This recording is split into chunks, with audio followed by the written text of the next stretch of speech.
गोटे मुखरे प्रभुंर स्तुति आराधना करुछु, गोटे मुखरे आम अभिशाप दौछु।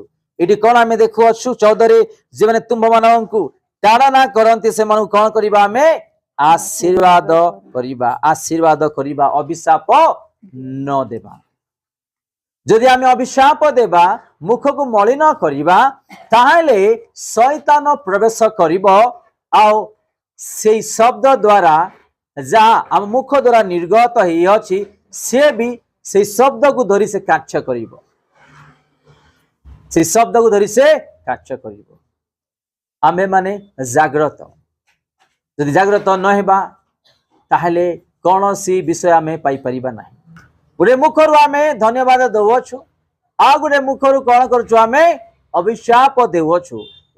तमे जाको आशीर्वाद करिबा, आशीर्वाद देवा, प्रभु से मानको जीवन रे आशीर्वाद करिवे,